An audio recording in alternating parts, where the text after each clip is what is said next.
C.S. 루이스가 쓴 소설 중에 스크루테이프의 편지라는 책이 있습니다.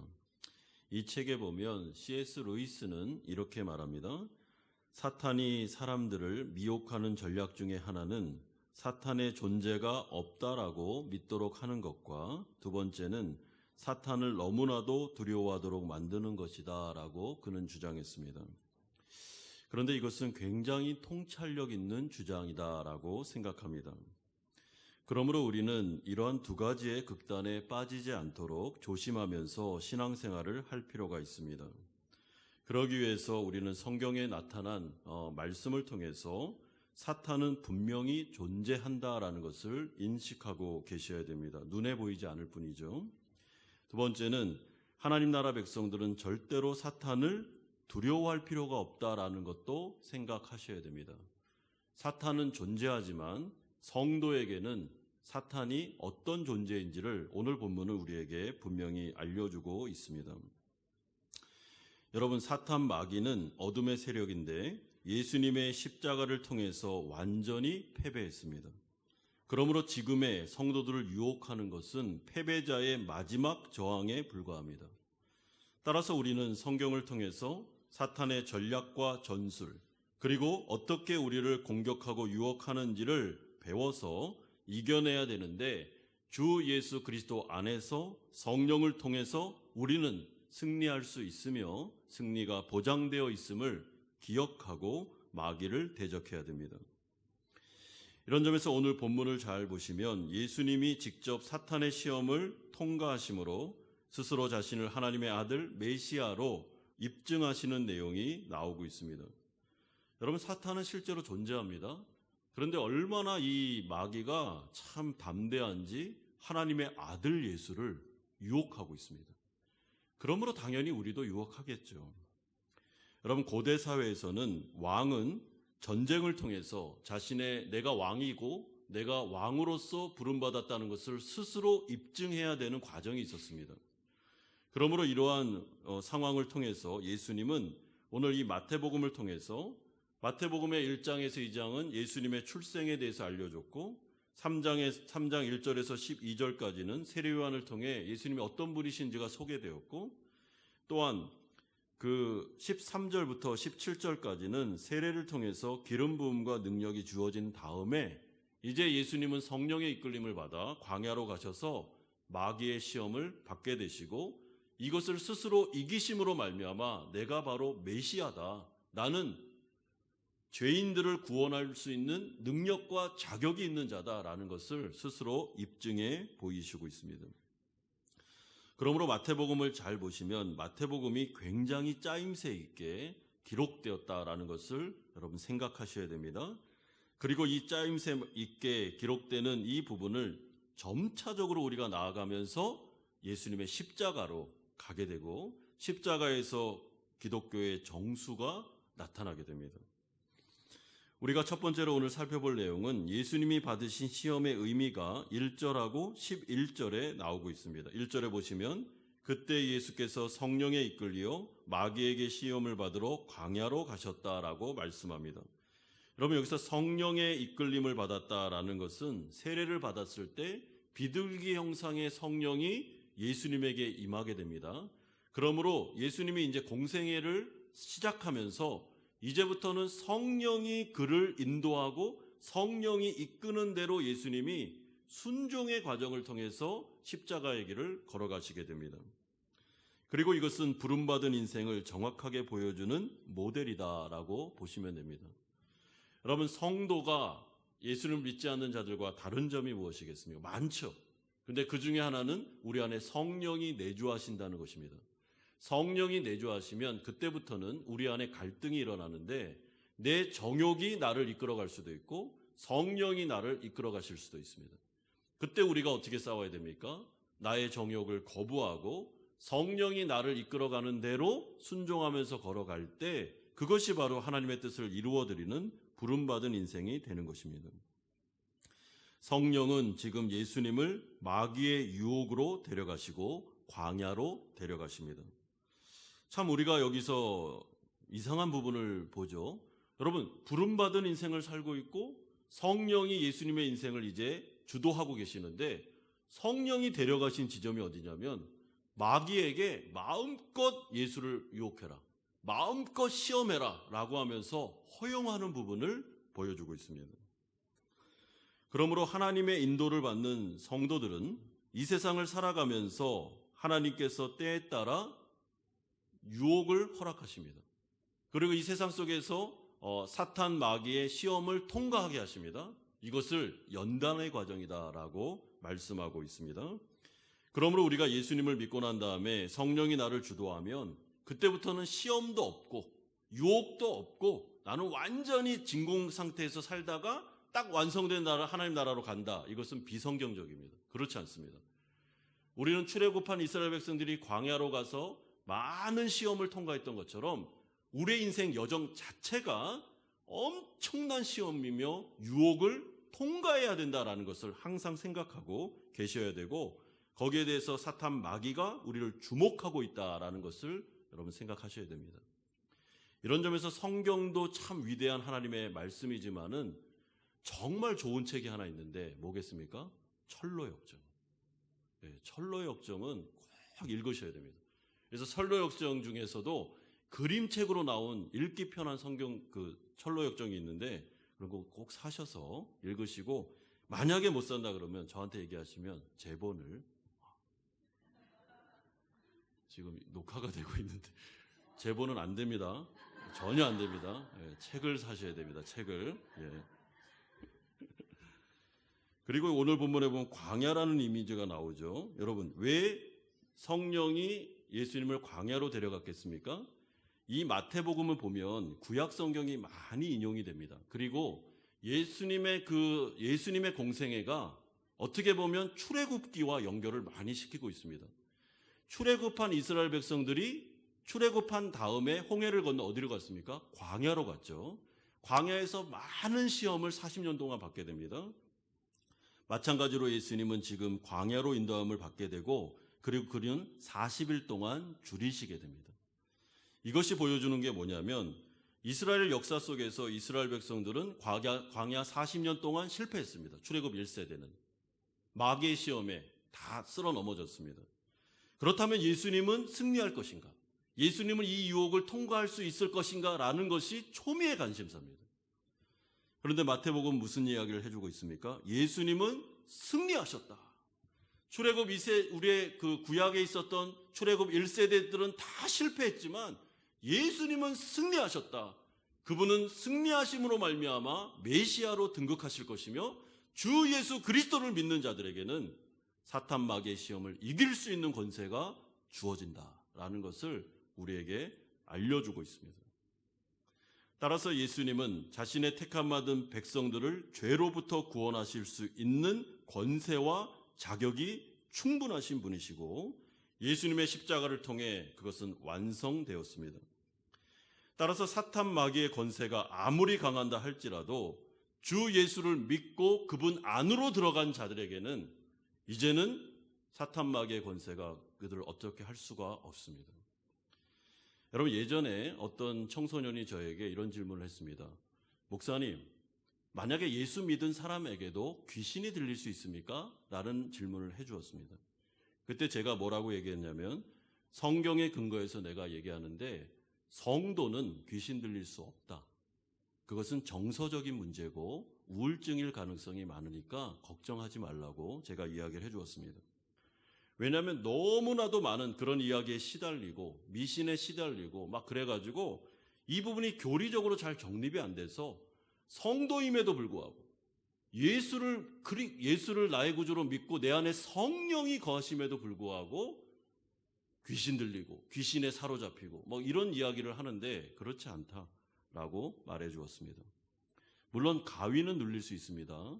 여러분, 그런 일들 속에서 여러 가지 영적으로 꿈을 통해서나 어려움을 겪을 수 있습니다. 그러나 그것은 귀신 들린 게 아닙니다. 하나님 나라 거룩한 백성은 절대로 사탄 마귀가 얼씬도 못합니다. 그래서 철로역정에 보면 이 성도가 걸어가는 길 가운데 옆에 굉장히 무서운 짐승들이 막 으르렁거리면서 성도를 잡아먹겠다고 막 대드는 그런 장면이 나옵니다. 그런데 가만히 보니까 겁만 주지 옆에 있는 아주 흉악한 짐승들의 목에 이게 쇠사슬이 묶여 있었습니다. 오지는 못합니다. 그냥 계속 겁만 주는 것입니다. 똑같습니다. 사탄 마귀는 예수님에게 와서 그의 육신에 대해서 흠집을 낼 수도 없었고 계속 말로 거짓말을 통해 계속 겁을 주면서 협박하면서 그를 유혹하는 것입니다. 마찬가지로 성도들에게도 그렇게 나타납니다. 그러나 우리는 이길 겁니다. 결론적으로 얘기하면. 물론 업다운이 있을 겁니다. 때로는 유혹에 넘어지기도 하고 다시 일어나기도 하고 이런 게 반복되겠지만은 예수를 내가 분명히 믿었다면 반드시 우리의 결론은 승리합니다. 그리고 완성된 나라로 들어가게 될 것입니다. 그래서 야고보서 사도는 야고보서 4장 7절에서 이렇게 약속합니다. 마귀를 대적하라. 그리하면 너희를 피하리라. 사랑하는 성도 여러분, 우리는 이제 마귀를 대적할 수 있습니다. 성도입니다. 그리고 우리의 뒤에 대장 되신 그리스도께서 승리하신 그분께서 살아계시고 마하나임의 군대가 우리와 함께하고 있습니다. 따라서 교회는 또한 성도는 마귀에 대한 존재를 인식하고 기도하고 기도 외에는 이런 유가 나갈 수 없다는 것을 알기 때문에 말씀과 기도로 무장해야 되지만은 그럼에도 불구하고 우리는 두려워할 필요는 없습니다. 마귀를 대적하면 떠나갑니다. 여러분 기도하면 됩니다. 그리고 내가 자꾸만 이렇게 눌리고 여러 가지 막 안 좋은 생각이 들고 여러 가지 어려움이 올 때 여러분 담대하게 그리스도의 십자가를 붙잡고 기도할 수 있습니다. 저는 이런 점에서 제가 그런 성상이나 이런 걸 믿는 건 아니지만은 그래도 우리가 기도를 돕기 위해서 이 십자가라는 그런 나무 형상이나 이런 걸 가지고 이렇게 같이 기도하는 것도 좋다고 생각합니다. 그러므로 우리는 오늘 본문을 통해서 사탄 마귀가 예수님을 시험하고 있으며 이 부분에 대해 성령이 모든 걸 주도하고 있다라는 것을 생각할 때 이 세상을 살아가면서 우리가 여러 가지 시험이나 유혹이나 어려움을 당할 수 있지만 그러나 그 모든 것들은 성령의 통제하에 하나님의 통제하에 있으며 사탄 마귀는 이미 패배한 존재이기 때문에 하나님께서 허락하지 않으면 성도를 절대로 건질 수 없다라는 것을 꼭 생각하십시오. 만약에 하나님께서 유익하다, 이것은 내 성도를 연단시키고 훈련할 때 이건 도움이 된다라고 하셔서 일시적으로 유혹을 허락할 때가 있습니다. 그럴 때는 그것이 연단의 과정이고 훈련의 과정이고 우리를 더욱더 믿음으로 성숙시키는 과정이다라고 생각하시면 됩니다. 그래서 야고보서 1장 2절에 이렇게 약속하는데 내 형제들아 너희가 여러 가지 시험을 당하거든, 여기서 이 시험은 유혹이라고 번역하는 게 좋습니다. 너희가 여러 가지 유혹을 받거든 온전히 기쁘게 여기라. 왜냐하면 너희 믿음의 시련이 인내를 만들어내는 줄 너희가 알미라. 인내를 온전히 이루라. 이는 너희로 온전하고 구비하여 조금도 부족함이 없게 하려 함이니라. 따라서 성도들에게 일어나는 모든 일들은 여러분 합력하여 한 가지 선만 이룹니다. 그것은 우리를 변화시켜서 하나님 나라 백성으로 삼으시고 하나님 나라 백성 성숙한 사람으로 만들어 이제 완성될 하나님으로 나라로 데려가는 것, 이것이 바로 우리가 살아가는 이 세상의 광야 생활이다라고 생각하시면 됩니다. 그러므로 우리가 오늘 이 첫 번째를 통해 예수님의 시험의 의미를 통해서 예수님의 시험을 이기셨고 승리하셨으며 또한 십자가를 통해 완성시키신 이 승리가 예수를 믿는 모든 성도들에게는 주어지게 될 것이며 이제 우리는 이 오순절 성령 사건 이후에 성령의 시대를 살아가는 우리는 성령의 통제를 받으며 나아갈 때 우리는 주님의 은혜로 이 모든 것들을 이길 수 있다라는 것을 생각하십시오. 그래서 때로는 우리가 유혹에 넘어지고 죄를 짓고 사탄 마귀의 꾀임에 속아서 사실은 하나님이 싫어하는 일들을 할 수도 있겠지만은 그렇다도 하더라도 좌절하거나 낙심하시면 안 됩니다. 다시 영적으로 일어나셔야 됩니다. 영적으로 일어날 수 있는 방법은 하나님의 약속을 붙잡고 일어나는 것입니다. 내 감정을 붙잡으면 계속 다운됩니다. 내 어떤 의를 붙잡으면 그 사람 못 일어납니다. 약속을 붙잡는 것입니다. 내가 한 것은 없지만은 하나님이 주신 약속, 그 약속을 붙잡고 일어나겠습니다. 그때 성령께서 우리에게 역사하십니다. 두 번째는 그러면 예수님이 받으신 세 가지의 시험이 구체적으로 무엇인가 2절에서 10절까지 말씀합니다. 첫 번째 시험은 3절에 나옵니다. 시험하는 자가 예수께 나와서 이르되 네가 만일 하나님의 아들이거든 명하여 이 돌들로 떡덩이가 되게 하라 라고 말하고 있습니다. 여러분, 여기서 사탄 마귀가 예수님이 하나님의 아들이라는 걸 인정하고 있습니다. 너 하나님의 아들? 그래, 나 알아. 그러면 하나님의 아들이면 아들답게 한번 증명해봐 라는 것이 시험의 내용이었습니다. 그런데 오늘 본문을 보시면 이 세 가지 시험을 해석하는 게 쉽지가 않습니다. 왜냐하면 그 영적인 의미까지 들어가려면 여러 가지 어려움이 있습니다. 그런데 이 세 가지의 시험의 영적인 의미를 잘 이해할 수 있는 방법이 하나 있습니다. 그게 뭐냐면 사탄이 말한 시험의 내용보다도 예수님께서 답변하신 답변에 포커스를 두고 해석하시면 훨씬 더 이 의미를 근접하여 들어갈 수 있습니다. 여러분, 사탄 마귀가 예수님께 와서 한 것은 네가 하나님의 아들이지. 근데 40일 동안 굶었지. 배가 고프잖아. 그럼 네 능력으로 저 돌들을 떡으로 만들어서 네 배를 채우면 되겠네. 그러면 하나님의 아들이라는 게 막 만천하에 드러나겠네. 이렇게 유혹을 했습니다. 근데 그 부분에 대해서 예수님이 4절과 같이 답변합니다. 예수께서 대답하여 이르시되 기록되었으되 사람이 떡으로만 살 것이 아니요 하나님의 입으로부터 나오는 모든 말씀으로 살 것이니라 하였느니라. 여기서 기록되었으되라는 것은 정확히 신명기 8장 3절의 말씀을 인용하는 내용입니다. 신명기 8장 3절은 출애굽한 이스라엘 백성들을 광야로 이끄셔서 만나를 주심으로 만나를 통해서 예수님이 이스라엘 백성들을 교훈하고 훈련시키는 거룩한 목적과 의도를 말씀하시는 게 신명기 8장 3절이었습니다. 여러분, 만나를 통해서 예수님께서 이스라엘 백성들에게 알려주고 싶었던 게 뭐였습니까? 오직 여호와 하나님만을 잘 섬기면 그분의 말씀에 철저히 순종하면 너희들의 먹고 사는 문제는 하나님이 책임져 준다라는 것을 만나를 통해서 분명하게 알려주고, 그렇기 때문에 만나는 오늘 하루치만 가져가야 됩니다. 많이 있다고 해서 그걸 막 이틀치 가져가면 다 썩어버립니다. 오늘 하루치만 딱 가져가라. 그러면 내일도 만나가 내릴 거고 그 다음에도 만나가 내린다. 그러니까 하루치만 가져간다는 게 무엇입니까? 내가 하나님을 전적으로 신뢰한다. 내일도 만나를 줄 거야. 이튿날에도 만나를 준다라는 걸 믿지 못하면 3일치 4일치 가져가겠죠. 그 훈련을 하나님께서는 이스라엘 백성들에게 시켰습니다. 그러므로 이 부분에 있어서 출애굽 1세대는 실패했습니다. 만나를 하나님을 믿지 못해서 매번마다 막 여러 날치를 가져가서 썩게 만드는 일을 벌이고 말았습니다. 이러한 배경 하에서 첫 번째 유혹을 우리는 이렇게 정리할 수 있는데, 사탄의 말이 이렇습니다. 예수야, 나는 네가 하나님의 아들이라는 것을 잘 알고 있다. 그러니 너의 그 엄청난 능력으로 지금의 배고픔을 스스로 해결하고 이 세상을 살아갈 때 먹고 사는 문제가 얼마나 중요하냐. 그러니 너의 능력을 먹고 사는 문제에 집중하고 투자하기를 원한다. 그래야 불안정한 인생을 살지 않게 될 거다라는 유혹의 말로 우리가 재해석해 볼 수 있습니다. 그런데 이 부분에 대해서 예수님은 거절 의사를 분명히 밝혔습니다. 그래, 먹고 사는 문제가 중요하지.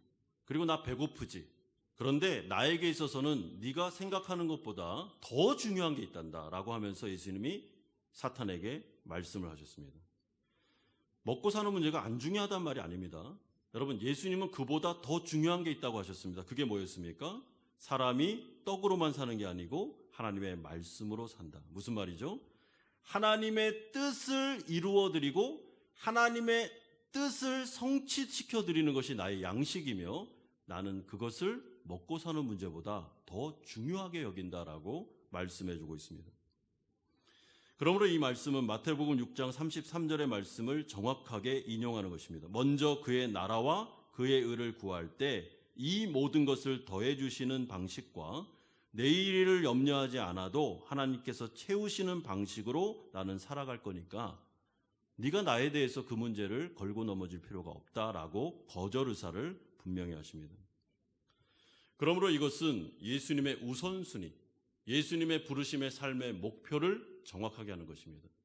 예수님께서는 사탄 마귀에게 내가 이 땅에 왜 왔는데, 내가 이 땅으로 성부 하나님께서 나를 보내신 이유가 뭔데, 나는 여기 와서 먹고 사는 문제 해결하고 내 능력을 가지고 안정된 삶 확보하고 그거 하려고 온 게 아니라는 것입니다. 내가 여기 온 것은 딱 하나, 하나님의 뜻을 이루어 드리는 건데, 하나님이 나를 이 땅으로 보내신 목적은 여기 죽어가는 영혼들이 너무 많으니까 이들의 죄를 해결하기 위해서 십자가 지는 게 나의 목표고 나는 그 길을 걸어갈 거다 라고 딱 잘라서 말씀하고 있습니다. 그러면 이것을 우리에게는 어떻게 적용할 수 있을까요? 성도는 예수를 믿고 난 다음에, 구원받고 난 다음에는 모두 다 부름받은 인생을 살게 됩니다. 하나님께서는 목적 없이 성도를 부르시지 않습니다. 여기 앉아 계시는 저를 포함한 모든 분들은 하나님의 뜻이 있습니다. 하나님의 목적이 있습니다. 하나님이 여러분들을 통해서 이루시고자 하는 그 무엇이 있습니다. 이것을 소명, 콜링이라고 하고 부르심이라고 합니다. 그러므로 우리는 그걸 찾아야 됩니다. 내가 이 땅에 호치민에 왜 왔지? 내가 왜 사이공 한마음 연합교회에 소속이 되었지? 내가 왜 이 직장을 다니고 있지? 내가 왜 이 가정을 이루었지? 라는 것을 분명한 목적의식이 없으면 그럼 이 세상 어떻게 살까요? 세상 사람들처럼 똑같이 사는 것입니다. 먹고 사는 문제에 투자하고 우선순위 두고 거기에 따라서 인생이 좌지우지되는 삶을 살 수밖에 없는 것입니다. 그래서 뭔가를 선택할 때도 우선순위가 하나님의 뜻, 하나님의 나라, 하나님이 나를 통해서 우리 가정을 통해서 이루시는 그 목적이 아니라 연봉? 아니면 우리 자녀들의 교육? 아니면 내가 더 호화롭게 안정되게 살 만한 삶의 여건? 이런 것들이 우선순위에 다 정해져 있고 그 밑에 하나님의 뜻이 있으니까 이게 뒤바뀌어 있으니까 하나님께서 일을 잘 못하시는 거죠. 그러므로 이 말씀을 통해서 우리는 사실은 성도들을 사탄 마귀가 세상이 계속 유혹할 때 우선순위를 딱 뒤바꿔 버립니다. 삶의 목적을 딱 뒤바꿔 버립니다. 계속 그것이 희미하게 만들어 버립니다. 그래서 정신을 바짝 차리지 않으면 내가 여기 왜 왔지? 하나님 나를 통해 하려는 게 뭐지? 잊어버립니다. 그리고 자꾸만 어떻게 합니까? 주변적인 문제에 생각하면서 거기에 빠져들게 됩니다. 이 부분에 있어서 이스라엘 백성들은 출애굽한 다음에 다 실패했습니다. 하나님께서 성도들에게 또한 예수님의 승리를 통해서 우리에게 주시는 말씀은 그렇게 살지 말고 분명히 주님이 나에 대한 뜻이 있으니까 그 부르심을 찾아서 나를 통해서 지금 내가 하려는 하나님이 이루시려는 뜻이 뭔지를 우선순위를 두고 찾으라는 것입니다. 예를 들어서 여러분 만약에 어떤 분이 이사를 가게 되는데 분명히 하나님의 사인이 있습니다. 여기 가라는 것 같습니다. 그리고 저 회사를 가라는 게 맞습니다. 근데 연봉이 안 맞아요.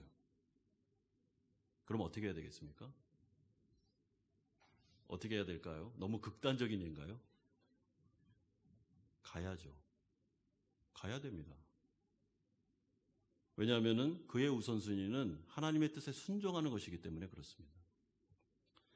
여러분 예를 하나 들어드리겠습니다. 제가 처음에 이제 대학을 마치고 직장을 가게 되었습니다. 근데 저에게는 3가지의 기도 제목이 있었습니다. 하나님, 제가 직장을 가는데 하나님 요 3가지 조건을 들어주시면 제가 주님이 가라는 곳이라고 생각하겠습니다. 하고 첫 번째가 뭐였냐면 하나님 여름과 겨울에 청소년 캠프 가야 됩니다. 그러니까 2번 휴가가 돼야 됩니다. 근데 그런 직장이 별로 없잖아요. 2번째는 저는 주중 예배를 드리고 싶습니다.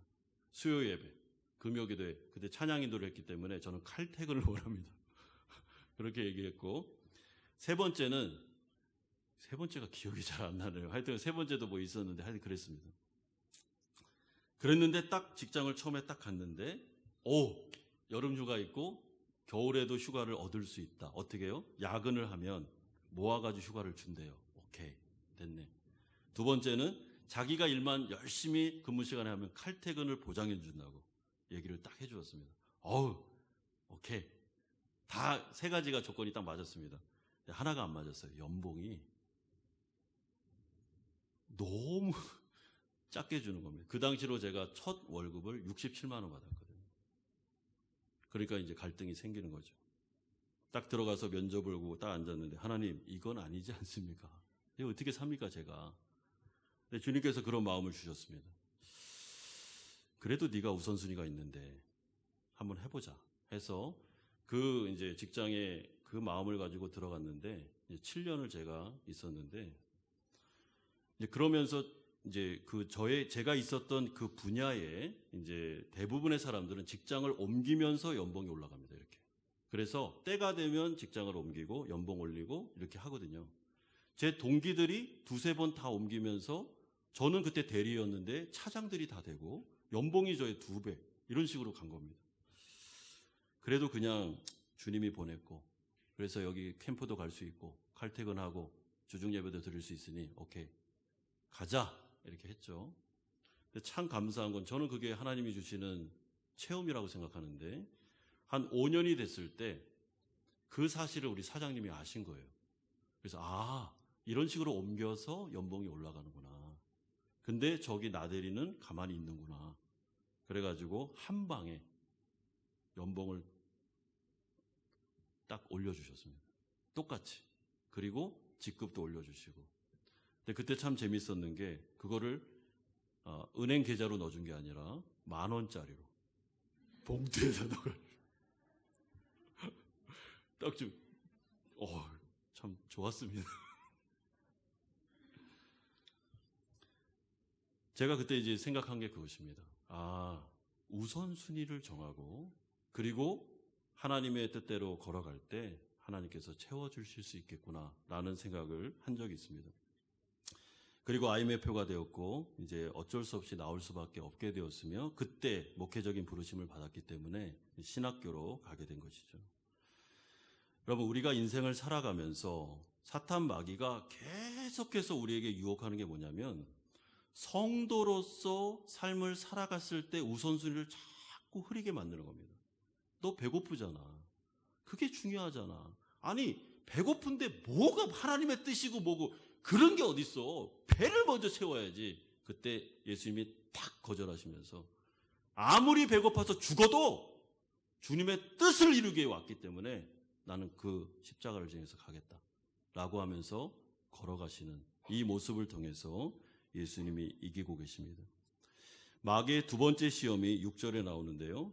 네가 만일 하나님의 아들이거든 뛰어내리라 기록되었으되 그가 너를 위하여 그의 사자를 명하시니 그들이 손으로 너를 받들어 발이 돌에 부딪히지 않게 하리라. 여러분, 여기서 이 기록되었으되라는 말은 정확히 시편 91편 11절에서 12절의 말씀을 인용하는 것입니다. 근데 사탄 마귀가 하나님의 말씀을 끌어와서 인용을 하고 있기는 한데, 적절하지 않은 말씀을 가지고 와서 왜곡을 하고 있습니다. 왜냐하면 지금 성전 꼭대기에 세워놓고 예수님한테 너 뛰어내려. 그러면 하나님은 모든 성도를 다 보호해 준다고 했으니까, 너 하나님의 아들이니까 당연히 너는 보호해 주겠지 하면서 성전 꼭대기에서 뛰어내리라고 말하고 이 구절을 인용하고 있습니다. 그런데 시편 91편 11절에서 12절의 말씀은 그런 뜻이 아닙니다. 여러분, 이것은 성도가 하나님의 뜻에 따라 신실하게 걸어갈 때 하나님은 그를 반드시 지키고 반드시 보호하며 인도해 주실 거다라는 말씀이 시편 91편 11절에 12절에 나와 있는 것입니다. 그렇기 때문에 이것은 약속이고, 이 부분에 있어서 오늘 91편에 나오는 이 성도는 하나님에 대해서 한 번도 의심하지 않습니다. 하나님은 나를 지켜준다. 나를 보호해 준다니까? 난 이 부분에서 하나님에 대한 신뢰가 변함없어 라고 하고 걸어가는 것을 보여주고 있습니다. 그런데 지금 사탄 마귀가 예수님에게 시험하는 게 뭐냐면은, 네가 만약에 성전 꼭대기에서 떨어지면 하나님이 너를 도와주는지 도와주지 않는지를 한번 보고, 도와주면 네가 하나님의 아들이라는 것을 알아보겠다라는 시험이었습니다. 이 부분에 대해서 예수님이 7절에 이렇게 말하는데, 기록되었으되 주 너의 하나님을 시험하지 말라 말씀합니다. 여러분 여기서 기록되었으되라는 것은 정확히 신명기 6장 16절의 말씀을 말하는 것으로 마사의 시험을 의미하고 있습니다. 그러니까 이스라엘 백성들이 하나님을 너무나도 의심하고 하나님을 믿지 않음으로 말미암아 하나님을 시험해서 불순종의 길을 걸어갔던 장소가 마사입니다. 그러니까 예수님께서는 지금 사탄의 의도를 정확히 아신 다음에 하고 있는 말이 무언가 하면 이런 뜻입니다. 야 마귀야, 네가 말하는 대로 성전 꼭대기에 내가 올라가서 내가 막 뛰어내리면서 하나님이 나를 도와주는지 안 도와주는지를 한번 보자. 나를 도와주면 믿고 도와주지 않으면 점점점점 이거는 네 생각이고 나는 그런 마음이 전혀 없어 라고 딱 잘라서 말합니다. 나는 하나님을 믿어. 하나님을 시험하지 않아. 하나님을 의심할 필요가 없어. 이렇게 막 성전 꼭대기에서 뛰어낼 필요 없어. 뛰어내리든 뛰어내리지 않든 하나님이 나를 지켜주든 보호하든 보호하지 않든 나 상관없어. 나는 우리 하나님을 믿어. 의심하지 않을 거야. 그러니까 너 나에게 와서 이런 시험 하지 마 라고 딱 잘라서 선을 그어버립니다. 따라서 이것은 예수님이 성부 하나님에 대한 분명한 신앙을 가지고 나는 하나님을 시험하지도 않을 것이며 하나님이 나를 사랑한다는 부분에 있어서 나는 조금의 의심도 없고 나는 이 부분에 확실하게 믿는다.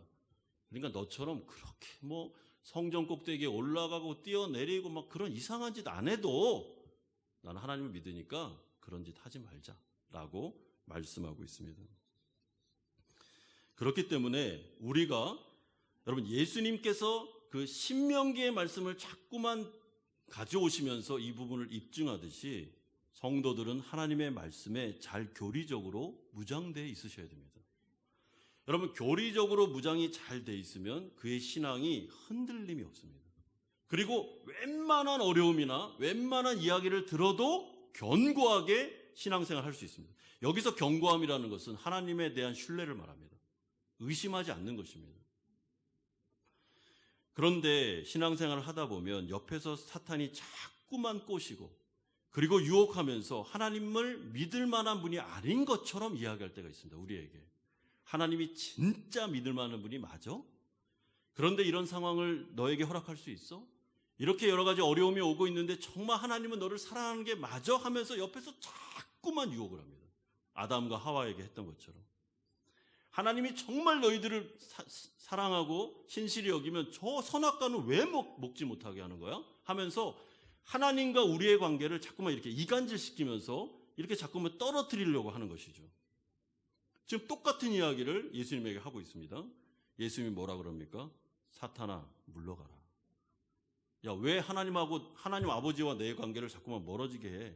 왜 내가 하나님을 자꾸만 시험하도록 만들어? 그럴 필요 없어. 나는 하나님을 믿는다니까. 하나님은 나를 사랑하시며 하나님은 나를 귀하게 여기시고 그 부분에 있어서 나는 흔들림이 없다라고 분명하게 말하고 있습니다. 여러분 신앙생활을 할 때 믿음이 흔들리거나 믿음이 연약한 분들 보면은 자꾸만 무리수를 둘 때가 있습니다.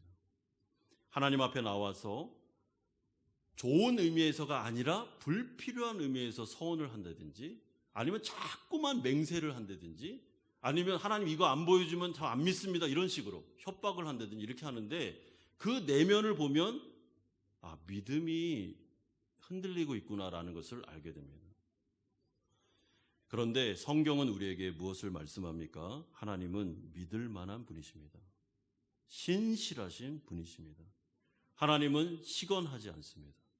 하나님이 한번 말씀하시면 반드시 지키십니다. 왜냐하면 그게 바로 하나님의 본성이요 하나님의 성품이기 때문에 그렇습니다. 따라서 하나님은 거룩하십니다. 하나님은 인간이 아닙니다. 인간은 말을 바꿉니다. 그리고 자기에 맞게 변명을 합니다. 그리고 약속을 한번 하고도 어깁니다. 그러니까 우리가 늘 그런 식으로 인간관계를 맺고 상처를 받고 나니 하나님에게도 자꾸 그런 식으로 대입을 하는 것이죠. 하나님도 실수하실 수 있고 하나님도 오판하실 수 있고 하나님도 말씀을 안 지킬 수도 있지 않을까라는 염려입니다. 그런 염려하실 필요 없습니다. 하나님은 반드시 약속을 지킵니다. 그래서 성도가 신앙생활을 할 때 진짜 지혜로운 사람은 성경에 있는 모든 약속을 그대로 단순하게 믿는 것입니다. 하나님의 입에서 나온 말씀을 믿고 그대로 한번 살아보십시오. 단순하게. 하나님 그 약속 지킵니다. 여러분, 예수님께서 성전 꼭대기에 막 올라가서 떨어지지 않아도 하나님은 예수님의 전 인생을 지킵니다. 십자가 위에서도 하나님의 보호하심은 나타납니다. 하나님은 그의 인생을 주관하실 것입니다. 그리고 하나님께 모든 은혜가 예수님에게 나타납니다. 이게 왜냐하면 하나님 그렇게 약속하셨으니까요. 세례 받으실 때 성부께서 성자에게 뭐라 그랬습니까?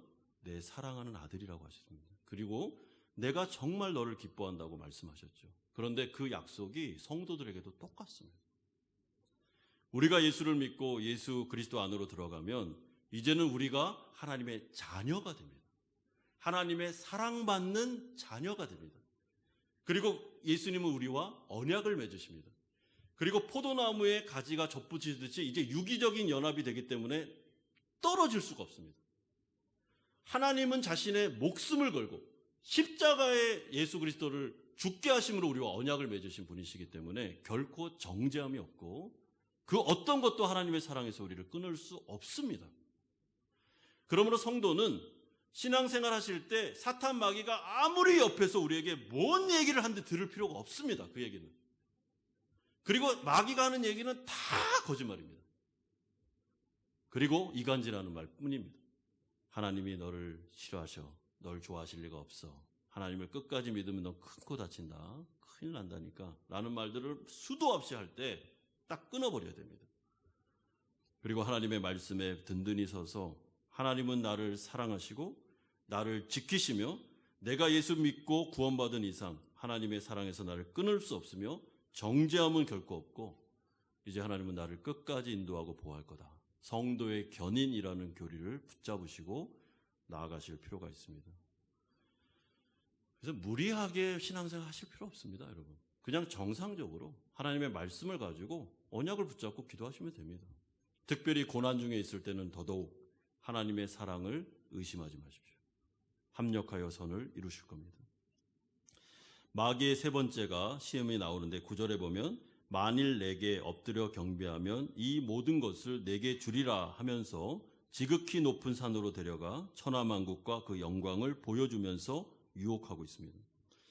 여러분, 이 세 번째 유혹이 가장 강력한 유혹인데 이게 뭔가 하면은 네가 천하만국의 모든 영광을 받을 수 있는 방법이 하나 있는데 그것은 십자가의 길을 걸어가지 않아도 그러니까 고난 없는 영광을 이야기해 주면서 십자가 없이도 영광을 받을 수 있고 근데 하나만 하면 된다는 것입니다.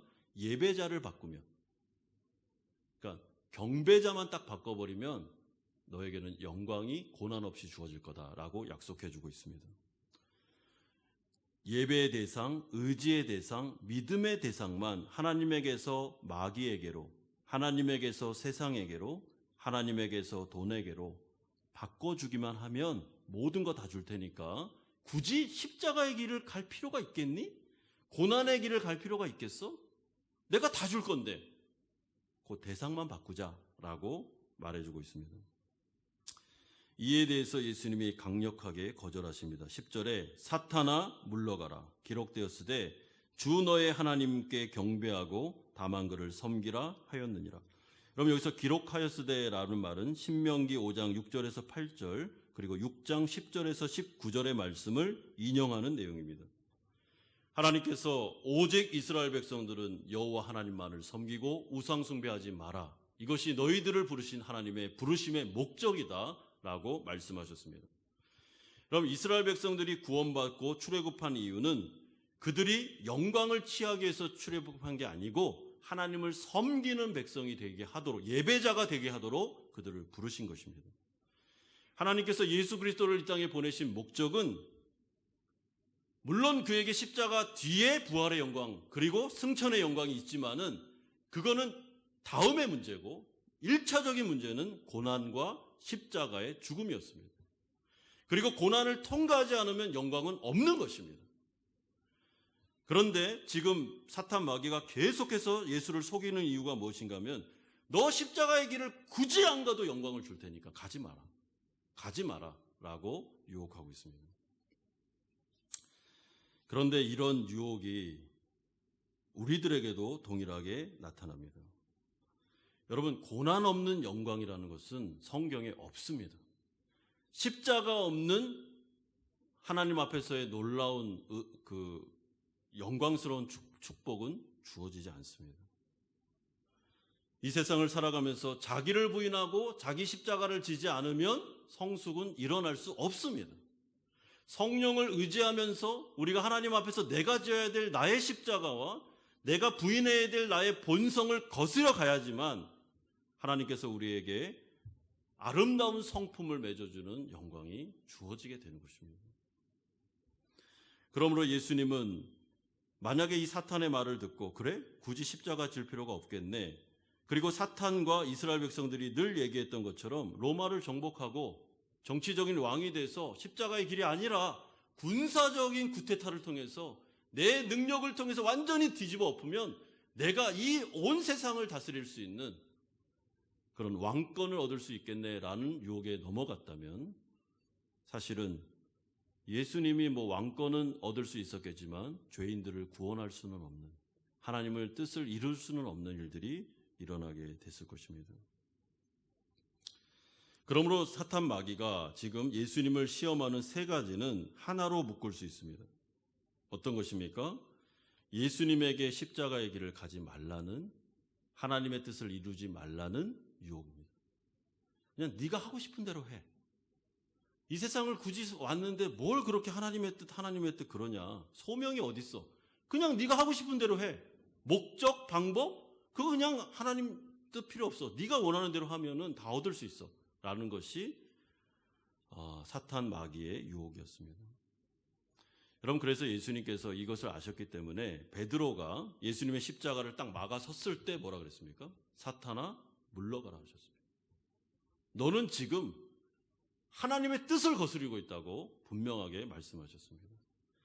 그러니까 마귀가 원하는 것 딱 하나입니다. 예수님의 십자가의 길을 막아서 하나님의 나라가 이 땅 가운데 임하지 않도록, 죄인들을 구원할 수 없도록, 그래서 죄인들은 계속해서 지옥으로 가도록 만드는 게 사탄이 꿈꾸는 그의 이상이었습니다. 근데 그 부분에 대해서 예수님은 거절하시고 십자가의 길, 헌신의 길, 그리고 하나님의 뜻에 철저하게 복종함으로 하나님의 나라가 이 땅에 임하시고 또한 죄인들을 구원함으로 말미암아 우리를 살리기 위해서 사탄 마귀의 길을 거부하시고 자신의 인생을 걸어가셨습니다. 그러므로 사랑하는 성도 여러분, 우리가 이 세상을 살아갈 때 죄와 사탄과 또한 세상이 계속해서 성도들에게 유혹하는 것도 예수님과 똑같습니다. 하나님의 뜻보다는 어떻게든지 하나님의 뜻이 희미해지면서 이 세상에서 자기가 원하는 대로 살아가도록 하는 것. 그래서 영적으로 눈이 먼 상태에서 하나님의 나라는 저 멀리 있고 내 나라만 신경 쓰면서 살아가도록 만드는 것. 이것이 바로 사탄 마귀의 세상의 공격이라는 것을 생각하셔야 됩니다. 교회도 마찬가지입니다. 교회가 하나님의 나라, 죄인들에 대한 구원, 하나님의 뜻, 성화 이런 것 신경 쓰지 말고 어떻게든지 교회가 더 호화롭게, 더 이 세상에서 화려하게 세상의 영광으로 가득 찰 수 있도록 만드는 것, 그게 바로 사탄의 유혹이 되는 것입니다. 그러므로 우리는 이것을 분명하게 거절하셔야 됩니다. 우리는 하나님의 뜻을 이루어드리기 위해서 이 땅에 있습니다. 우리 교회는 하나님의 뜻을 이루어드리기 위해서 존재하는 것입니다. 그리고 그것은 영혼 구원과 성화의 길입니다. 예수 그리스도를 닮아가는 것입니다. 그리고 하나님께 영광 돌리는 것이죠. 그 부분에 있어서 우리는 조금의 타협도 없습니다. 우리 성도님들도 마찬가지십니다. 구원받은 성도는 하나님 앞에 다 부름받은 인생을 살고 있습니다. 그러므로 하나님께서 여러분들을 부르신 목적을 생각하십시오. 내가 여기 왜 왔지? 하나님이 나를 왜 구원하셨지? 난 그럼 뭘 해야 되지? 내 마음속에서 하나님이 이걸 나는 원한다. 너 이거 해라. 좀 헌신해라. 하나님의 나라를 먼저 생각해야 돼. 하나님의 나라를 바라봐라 라고 하실 때 내 마음속에 우선순위를 거기에 두고서 십자가의 길, 고난의 길을 통과하여 영광으로 나아가는 것이 바로 하나님께서 우리에게 원하시는 길이다라고 생각하셔야 됩니다.